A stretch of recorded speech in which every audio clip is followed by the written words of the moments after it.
Atin pong awitin ang pambungad na awit.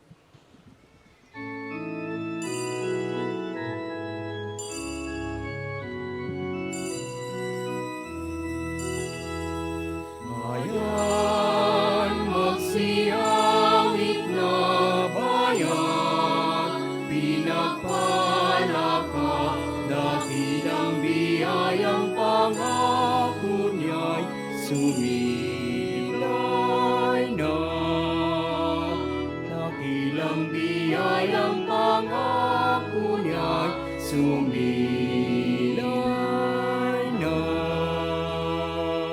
Sa ngalan ng Ama, ng Anak, at ng Espiritu Santo. Pagpapala ng ating Panginoong Hesukristo, ang pag-ibig ng Diyos Ama, at ang pakikipagkaisa ng Espiritu Santo, naway sumainyong lahat. At sumainyo rin. Mga kapatid, aminin natin ang ating mga kasalanan upang tayo'y maging marapat gumanap sa banal na pagdiriwang.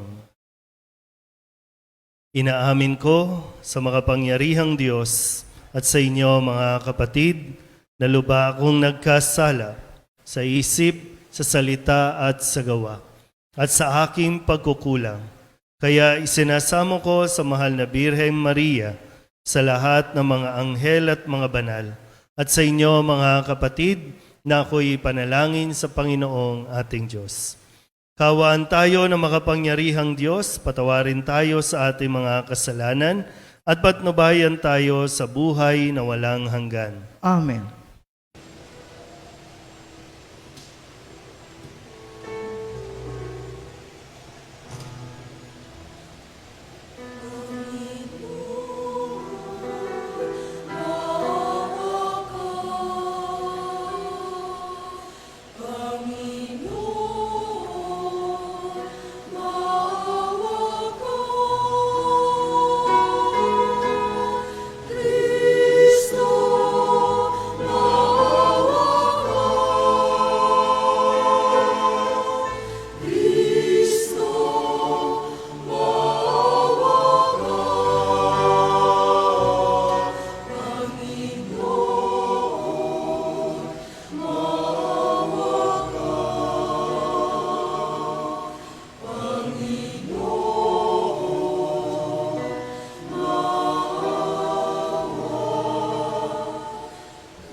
Papuri sa Diyos sa kaitaasan,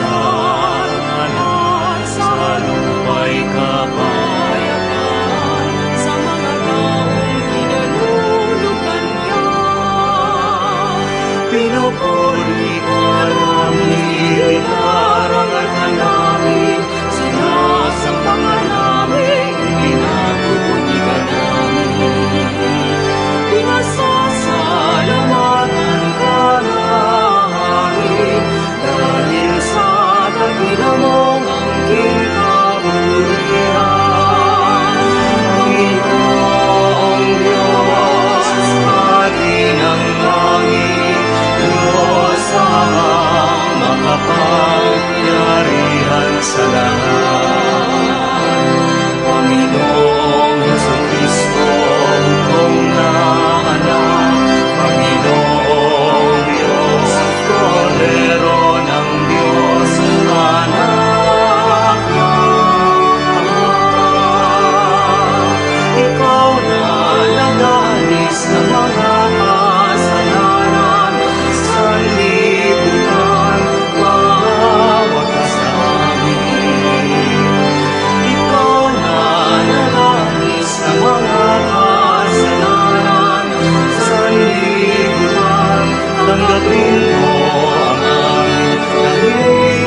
Manalangin tayo.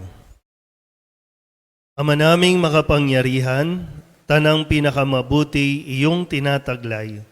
Gawin mong sa aming kaloob ay manuot ang pag-ibig sa iyong ngalang dakila at bantog upang sa pag-unlad ng aming pagsunod sa pananampalatayang iyong ipinagkaloob, mapagyaman mo ang kabutihang iyong inihandog at ang iyong pinagyaman ay mapanatili mong lubos sa iyong pagsubaybay sa amin at pagkupkop sa pamamagitan ni Jesucristo kasama ng Espiritu Santo magpasawalang hanggan. Amen.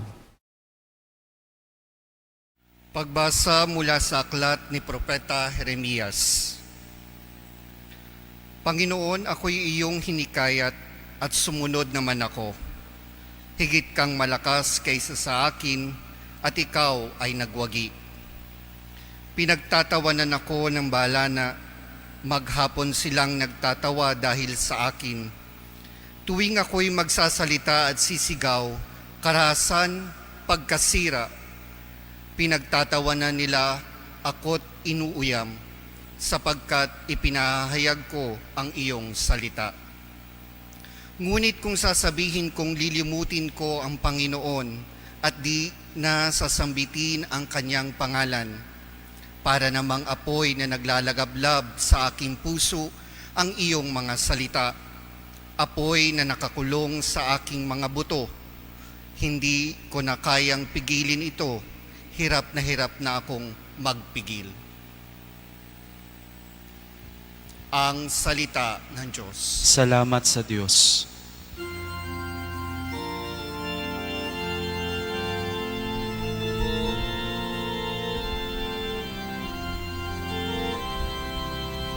Aking kinasasabikan, Panginoon, ikaw lamang.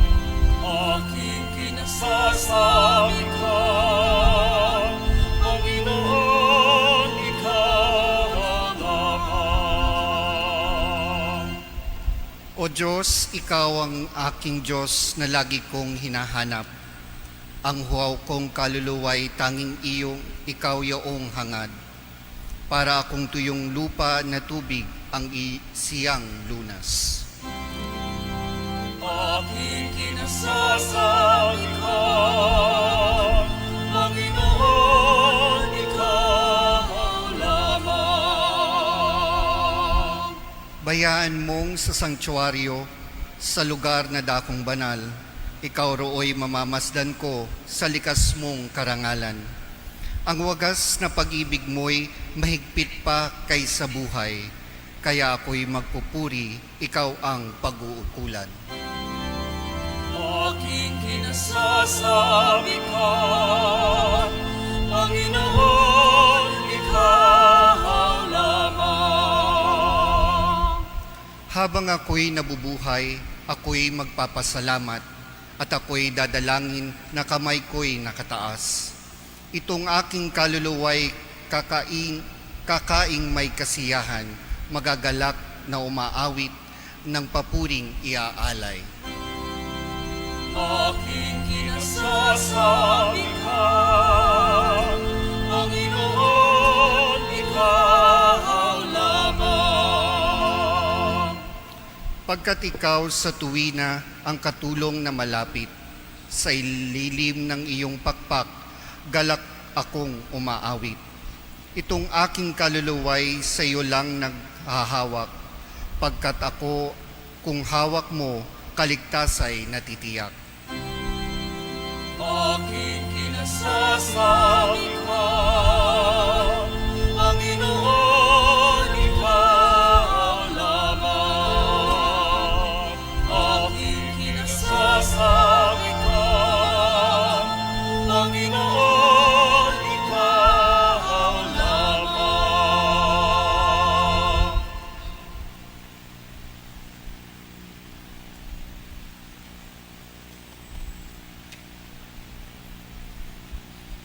Pagbasa mula sa sulat ni Apostol San Pablo sa mga taga-Roma. Mga kapatid, alang-alang sa masaganang habag ng Diyos sa atin, Ako'y namamanhik sa inyo. Ialay ninyo ang inyong sarili bilang handog na buhay, banal at kalugod-lugod sa Kanya. Ito ang karapat-dapat na pagsamba ninyo sa Diyos. Huwag kayong umayon sa takbo ng mundong ito. Mag-iba na kayo at magbago ng isip upang mabatid ninyo ang kalooban ng Diyos kung ano ang mabuti, nakalulugod sa Kanya at talagang ganap. Ang salita ng Diyos. Salamat sa Diyos.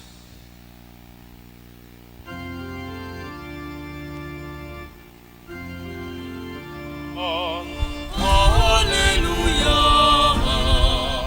Alleluia.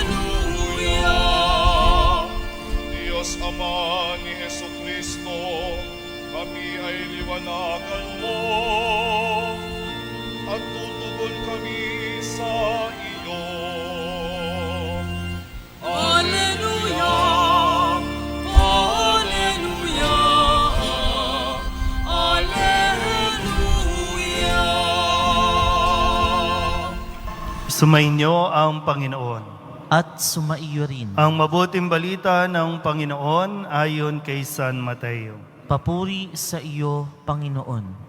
Noong panahong iyon, sinimulang ipaalam na ni Jesus sa kanyang mga alagad na dapat siyang magtungo sa Jerusalem at magbata ng maraming hirap sa kamay ng matatanda ng bayan, ng mga punong saserdote at ng mga iskriba, at kanilang ipapapatay siya. Ngunit sa ikatlong araw, siya'y muling mabubuhay. Niyaya siya ni Pedro sa isang tabi at pinagsabihan ng ganito, Panginoon, huwag nawang itulot ng Diyos. Hindi po dapat mangyari ito sa inyo. Ngunit tinarap siya ni Jesus at sinabihan, Lumayo ka, Satanas. Hadlang ka sa aking landas. Ang iniisip mo'y hindi sa Diyos, kundi sa tao. Sinabi ni Jesus sa kanyang mga alagad, Kung ibig ninumang sumunod sa akin, limutin niya ang ukol sa kanyang sarili. Pasanin ang kanyang krus at sumunod sa akin. Ang naghahangad na magligtas ng kanyang buhay ay siyang mawawalan nito. Ngunit ang mag-alay ng kanyang buhay alang-alang sa akin ay siyang magkakamit noon. Ano nga ang mapapala ng isang tao? Makamtan man niya ang buong daigdig kung ang katumbas naman nito'y ang kanyang buhay. Ano ang maibabayad ng tao para mabalik sa kanya ang kanyang buhay?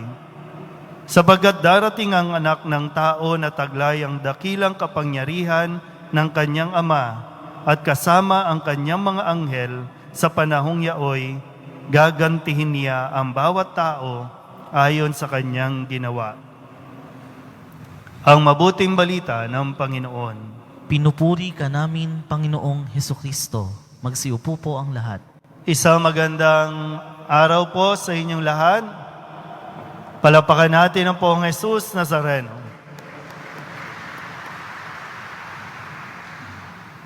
Sabihin nyo nga po, sabihin nyo nga, lumayo ka, Satanas.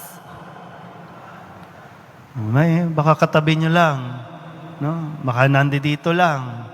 At kailangan talaga natin palayasin si Satanas na talagang nagdudulot, nagbibigay ng pahirap para sa atin o dahil dito sa pandemyang ito. Pero ngayon po, linggo ng buwan, araw na lang, whenever I see girls and boys, December na. December na. Ang tanong, are you with the right person? Mag-i-emote-emote na naman kayo. Nung wala ang COVID, nag-i-emote-emote kayo, nagdadrama-drama kayo kasi magpapasko na, malamig ang Pasko. Parang gano'n, no? Walang kasama, walang kayakap. Okay, ngayon, sino ang gustong may kayakap? Pero muli, pag nilayan natin, tingnan muna natin ito, are we with the right persons? O tama ba yung mga pinili mong samahan Tama ba na ikaw ang pinili? Kasi isa sa mga realizations natin ngayong panahon ng pandemya ay nakilala natin kung sino talaga yung taong nagmamahal sa atin. Kung sino talaga yung totoong kaibigan, kung sino talaga yung mga kapamilya natin. Na sa panahon ng pandemya, doon sinusubok, doon pinalilitaw. Ito talaga yung mga taong maaasahan. Kaya nga babalik ko, nasa tamang tao ka ba? Kaya pag-isipan mo mabuti para kung matapos ang pandemya, sana naman natauhan ka na rin. Tingnan natin, balikan natin yung kwento sa ating ebanghelyo. Nung nakalipas na linggo, nagtanong si Kristo sa kanyang mga alagad, sino ako para sa inyo? Kasi siyempre magkakasama na tayo. 'Di ba? Dapat lumalalim. At ang relasyon, magkakaibigan man, boyfriend, girlfriend, mag-asawa, dapat lumalalim yung pagkakakilala sa isa't isa. Kaya ang tanong ni Jesus, sino ako para sa iyo? Ang sagot ni Pedro, ipinahayag niya, ikaw ang Kristo, ang anak ng Diyos na buhay. At dahil diyan, Pedro, dahil sa sinabi mo, ibibigay ko sa iyo ang kapangyarihan. No, sa itatayo kong simbahan, ikaw ang mamumuno. Ano man ang ipagbawal mo, ipagbabawal sa langit. Ano man ang ipahintulot mo sa lupa, ipahihintulot sa langit. Tanggapin mo ang kapangyarihan, no, na ipagkakaloob sa iyo. Ganun, no, ganun yung pagkakapuri, no, at pagtitiwala na ibinigay ni Jesus kay Pedro, na nakipag-ugnayan, nakipagrelasyon. Hindi lang sila para bang stranger, sila ay magkaibigan. Di ba, sabi nga ni Jesus, hindi na alipin ang tingin ko sa inyo, kundi kayo ay mga kaibigan ko na. Kaya sinasabi ko sa inyo ang lahat ng tungkol sa akin, ng tungkol sa Ama. No. Best friend na tayo. BFF na tayo, ha? Pero ngayon, narinig natin, sinabi ni Jesus kay Pedro, lumayas ka, Satanas, lumayo ka. Hadlang ka sa aking landas. Ang iniisip mo'y hindi sa Diyos, kundi sa tao. Nakikita niyo ba yung comparison o yung pagkakaiba? Matapos siyang bigyan ng kapangyarihan, ngayon naman, pinalalayas, no? Sabi nga, lumayo ka, Satanas. Ito hindi naman si Pedro, kundi yung nasa isip ni Pedro na isinusuksok ng demonyo sa kanya. Kasi, sabi, nung simulang sabihin ni Jesus ang kanyang pagdaraanan, na kailangan niyang pagdaanan, na kailangan niyang matapos ang kanyang misyon, kaakibat na mga paghihirap, ang sabi ni Pedro, hindi dapat mangyari yan, Lord. No, pwedeng, balak ni Pedro, pigilan si Jesus. Kaya sinabi ni Jesus, lumayo ka, Satanas. Magandang pagnilayan po itong bagay na ito. Kasi, sabi ko nga kanina sa umpisa ng aking pagninilay, nasa tamang tao ka ba? Yung pinili mo ba? O yung pumili sa'yo, hindi ba nagsisisi na ikaw ang pinili? Kasi, tingnan natin ha. Sa puntong ito, hindi porket binigyan ng kapangyarihan si Pedro, hindi ibig sabihin may kapangyarihan na siyang kontrolin ang buhay ni Jesus. Naiintindihan ba? Nakukuha ba? Kasi dapat, kung papasok tayo sa isang relasyon, dapat mas masaya ka. Parang yung, di ba, yung karanasan ni Propeta Jeremias sa unang pagbasa, sabi dito, hinikayat siya ng Diyos sumunod sa Kanya. Sumunod siya. Kahit pinagtatawanan siya ng mga tao, kahit na kung ano-anong sinasabi sa Kanya ng mga tao, hindi niya mapigilan yung kanyang sarili na sumunod sa Diyos. Di ba ganyan, minsan, yung bago tayo nagdesisyon, kung sino ang taong sasamahan mo, kung sino ang taong mamahalin mo, may mga tao din na nag-discourage sa iyo, wag yan. Hindi ka aasenso dyan. Hindi ka magiging masaya dyan. Pero hindi mo pinakinggan yon, sinunod mo siya. Kasi iba pa rin yung nilalaman ng puso mo. Ngayon, babalik ko ulit. Hindi porket binigyan ng kapangyarihan si Pedro, magkakaroon na siya ng kapangyarihan para kontrolin si Jesus sa kanyang mga dapat na gawin. Wag naman, baka pwede tingnan natin, baka nang pumasok kayo sa isang relasyon, di ba? Wag naman overprotective.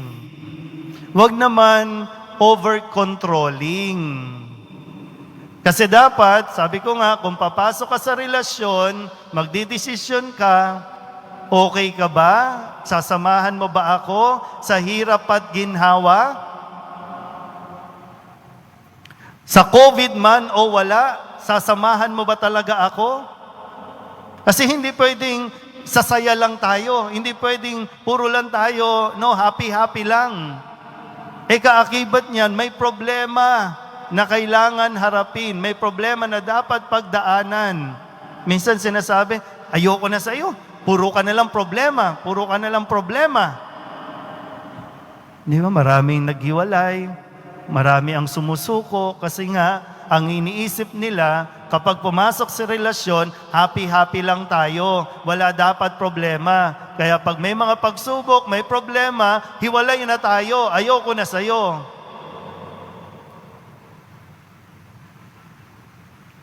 Overprotective din pagka minsan. Bakit nawala yung, di ba, dapat ikaw mismo ang sumusuporta. Sinusuportahan mo dapat na mas lumabas yung talento, yung galing ng bawat isa. Bakit nung pumasok kayo sa relasyon, bakit nung pumasok ka sa kanya, naiwan na lang siya dyan, hindi na siya nag-grow, hindi na siya nag-develop, hindi na siya nakarating ng malayo. Bakit? Pinigilan mo. O baka pinipigilan mo. Marami po minsan, yung pag yung lalaki, overprotective, yung lalaki pag very controlling, tapos sasabayan pa yan na kapag na-insecure ang lalaki sa babae, pipigilan niya yung babae na mag-develop.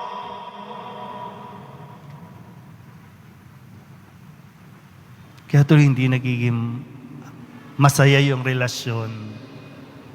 Kasi dapat, sige, kaya mo yan. Yung bang, pag nadapa, pag nagkamali, sige, bangon. Tuloy lang. Hindi. Pag nagkamali ang isa, dahil magkarelasyon na, dahil pakiramdam, mayroon akong control sa iyo, anong sinasabi? Ayan, kasi ang tanga-tanga mo kasi, hindi ka kasi nakinig sa akin. Ang lakas kasi ng loob mo, ang taas kasi ng pangarap mo. Imbis na tulungan mong iangat, iahon,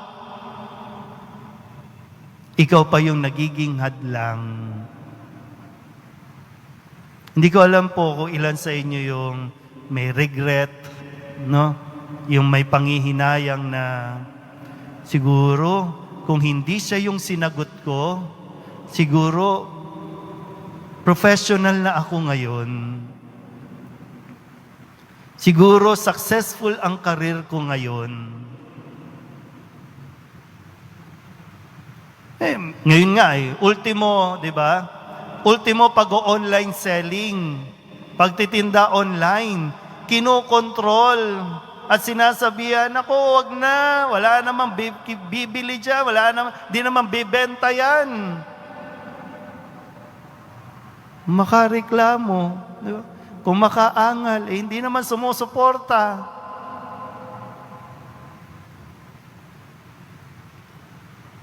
Ngayon, tama ba yung pinili mo na samahan? Kasi kung paanong yung mensahe ni Jesus sa kanyang mga alagaan, na ngayon ay sinasabi, sino man ang gustong sumunod sa akin, maging alagad ko, handa ka ba talaga? Pag-isipan mo na mabuti, kasi dapat marunong kang lumimot ng iyong sarili. Yung hindi lang ikaw yung nakikilala, dapat kasama mo din, inaangat mo din ang lahat. Hindi, minsan, dahil lumubog ka, gusto mo lumubog lahat. Bumagsak ka, gusto mo bagsak din lahat. Sa hirap at ginhawa, di ba? Dapat magkasama. At isa't isa dapat nagpapalakasan ng loob. Kaya mo yan. Pandemya lang ito, COVID lang ito, kakayanin natin ito. Huwag kang susuko. Kaya nga sabi ni San Pablo sa kanyang sulat sa mga taga-Roma, maganda ngayon, sabi nga, pag-isipan natin mabuti. Sabi niya, mag-iba na kayo at magbago ng isip upang mabatid ninyo ang kalooban ng Diyos. Kung ano ang mabuti, nakalulugod sa Kanya at talagang ganap. Sana bukod po sa pag-ibig, bukod sa love life na kailangan yung pagnilayan, sana ma-realize nyo rin, pagdating sa politika, tama ba yung mga taong pinili ninyong iboto na nagsasabing, tutulungan ko kayong makaahon sa hirap na ngayong panahon ng pandemya, boom! Nasaan ang pinili mo? Nasaan sila?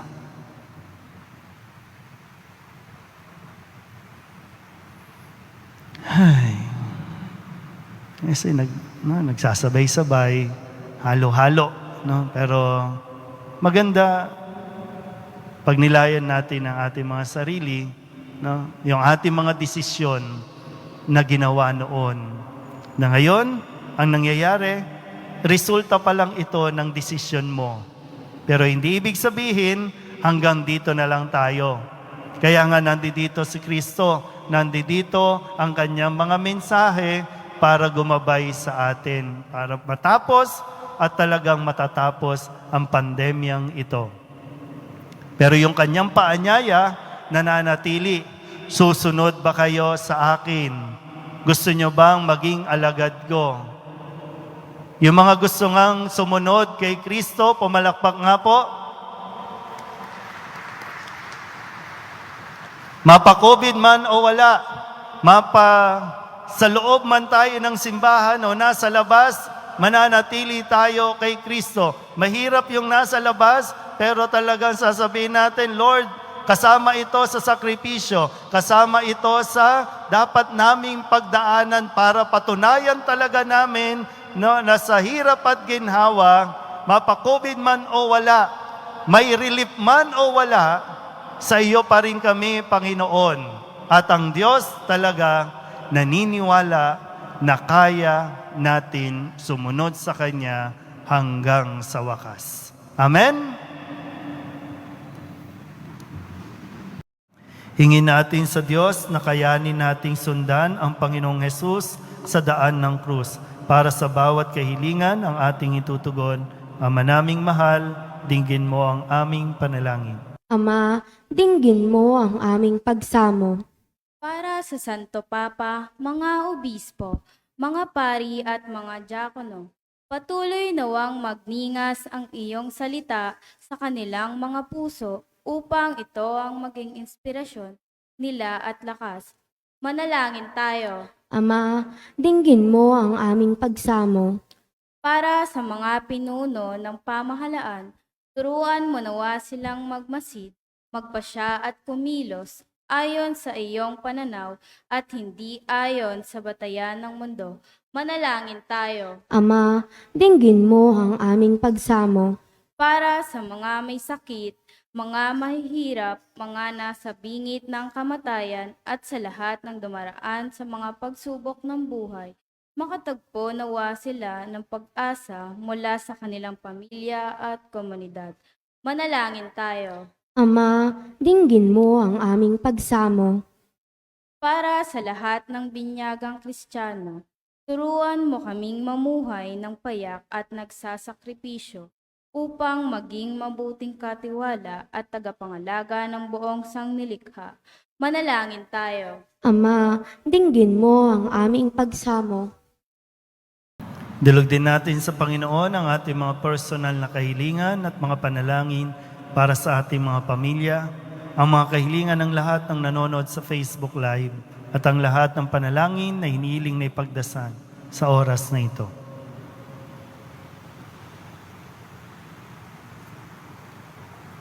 Ang lahat ng ito hinihiling namin sa ngalan ni Kristo, ang aming Panginoon. Amen.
Manalangin kayo mga kapatid.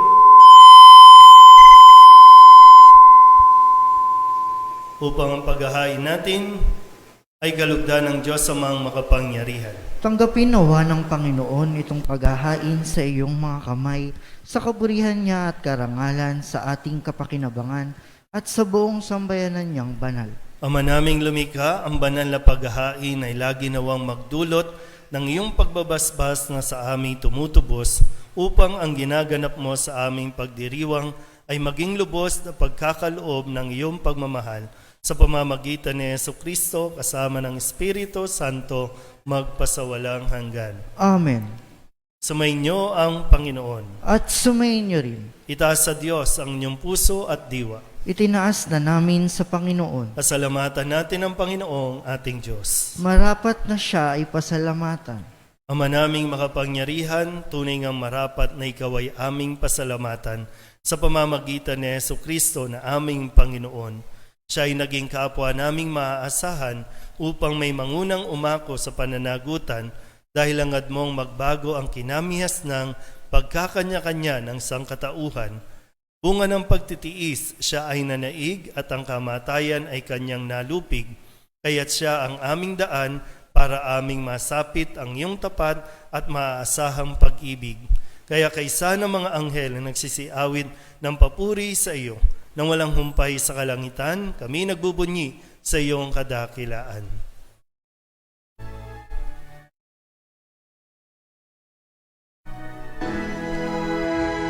Santo, Santo, Santo, Diyos makapangyarihan, napupuno ang langit at lupa ng kaluwalhatian mo. Hosana, Hosana sa kaitaasan, pinampala ang naparirito sa ngalan ng Panginoon. Hosana, Hosana, Hosana sa kaitaasan.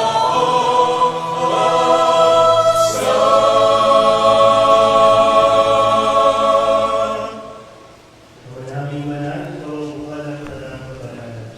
Kaya sa pamamagitan ng iyong Espiritu, gawin mong banal ang kalooban nito upang para sa aming maging katawan at dugo ng aming Panginoong Heso Kristo. Bago niya pinagtiis ang kusang loob na maging handog, inawakan niya ang tinapay. Pinasalamatan kaniya, pinaghati-hati ni Ayon, iniabot sa kanyang mga alagad at sinabi, tanggapin ninyong lahat ito at kanin, ito ang aking katawan na ihahandog para sa inyo.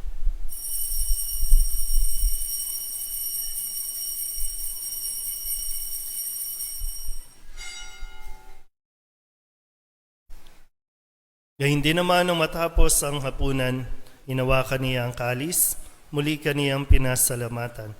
Iniabot niya ang kalis sa kanyang mga alagad at sinabi, tanggapin ninyong lahat ito at inumin. Ito ang kalis ng aking dugo, ng bago at wala hanggang tipan. Ang aking dugo na ibubuhos para sa inyo at para sa lahat, sa ikapagpapatawad ng mga kasalanan. Gawin ninyo ito sa pag-alaala sa akin.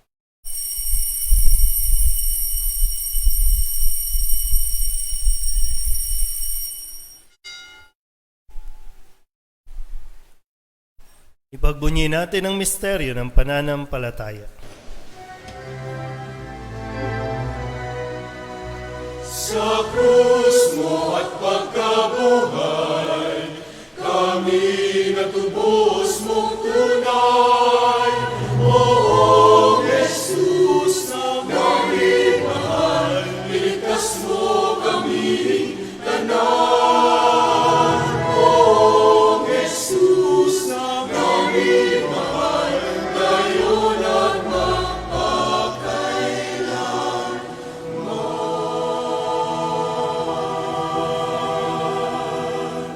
Ama, ginagawa namin ngayon ang pag-alaala sa pagkamatay at muling pagkabuhay ng iyong anak, kaya tiniaalay namin sa iyo ang tinapay na nagbibigay buhay at ang kalis na nagkakaloob ng kaligtasan. Kami napapasalamat dahil kami iyong minarapat na tumayo sa harap mo para maglingkod sa iyo. Isinasamo namin kami magsasalo-salo sa katawan at dugo ni Kristo ay mabuklod sa pagkakaisa sa pamamagitan ng Espiritu Santo. Ama, lingapin mo ang iyong simbahang laganap sa buong daigdig.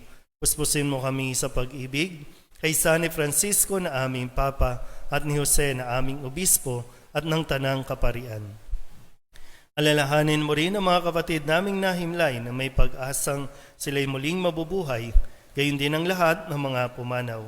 Kawaan mo sila at patuloyin sa iyong kaliwanagan.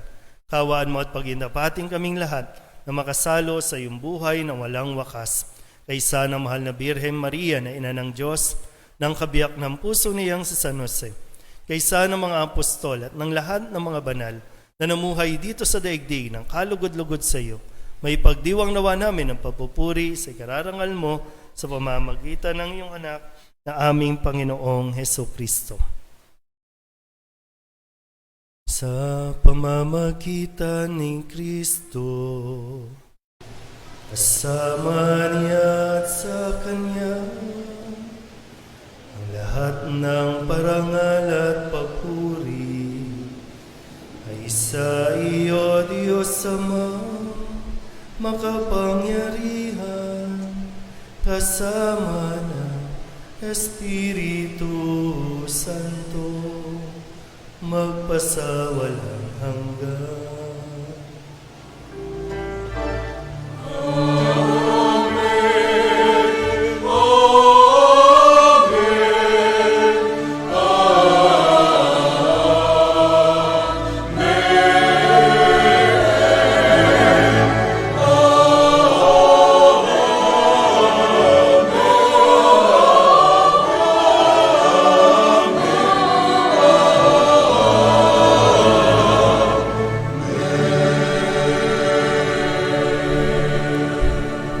Kung kababang loob tayong tumawag sa ating Panginoon ng Ama namin.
Inihiling namin kami iadiha sa lahat ng masama, pagkalooban ng kapayapaan araw-araw, iligtas sa kasalanan at ilayo sa lahat ng kapahamakan, samantalang aming pinananabikan ang dakilang araw ng pagpapahayag ng tagapagligtas naming si Heso Kristo.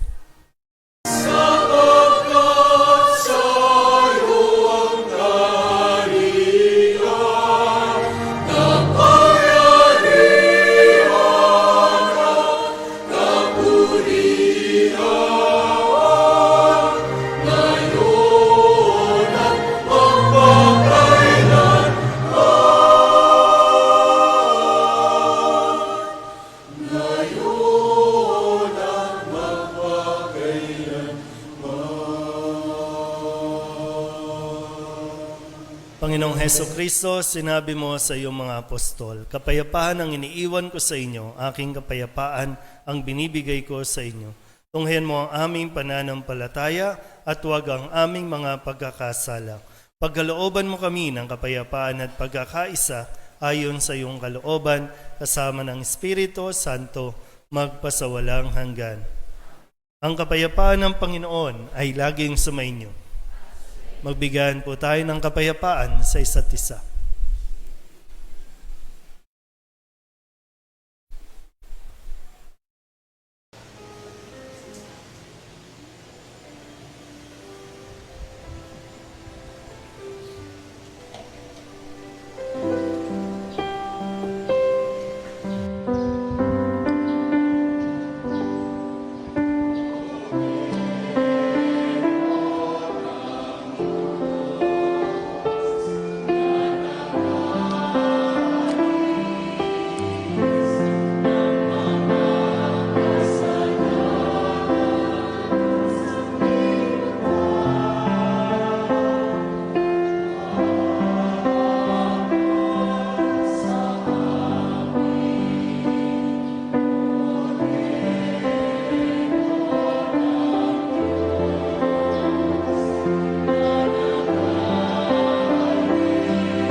Ito ang kordero ng Diyos. Ito nag-aalis ng kasalanan ng sanlibutan. Mapalad ang mga inaanyayahan sa kanyang piging.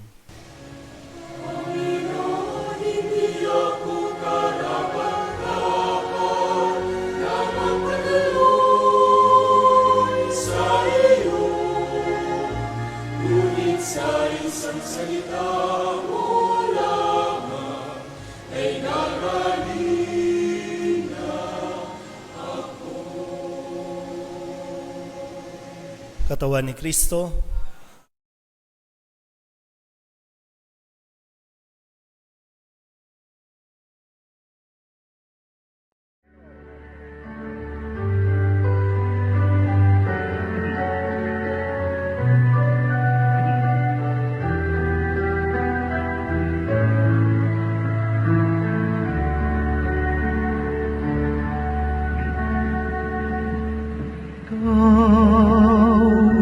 Jesus, ang tinapay ng buhay pinaspasan, hinatid inialay. Buhay na ganap ang sa aming kaloob at pagsasalo, walang hanggan. Paspasan ang buhay namin, handog naway matulad sa pag-aalay mo. Buhay na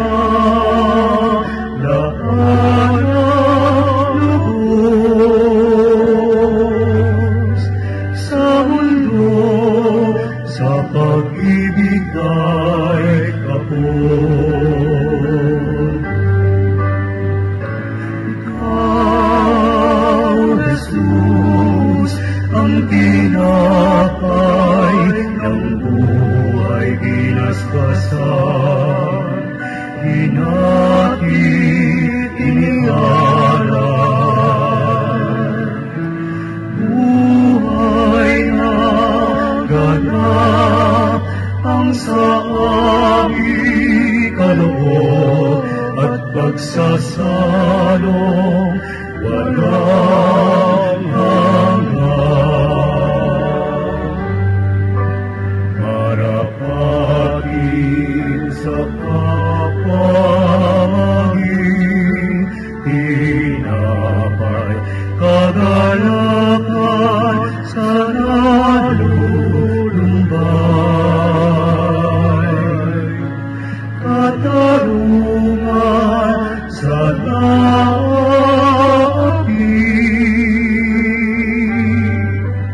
at kanlungan sa bayanong sawi.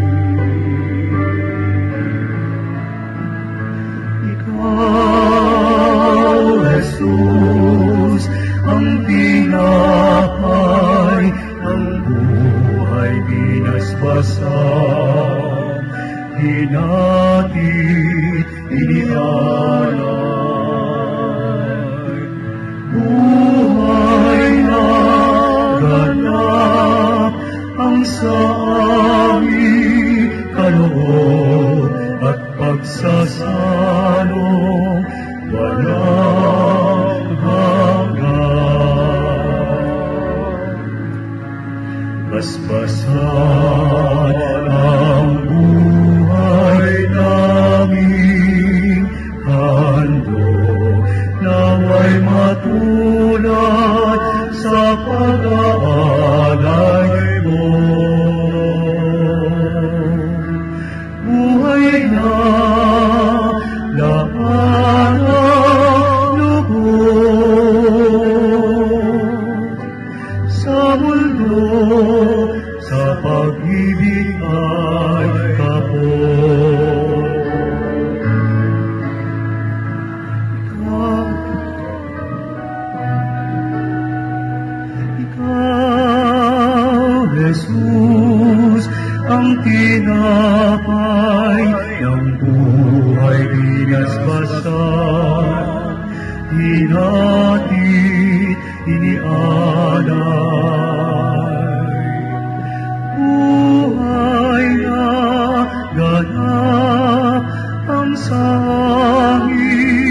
kaloob at pagsasalong walang hanggan.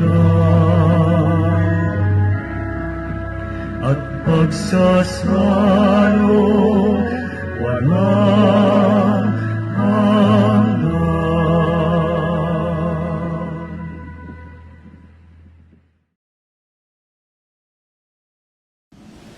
Tumayo na po ang lahat.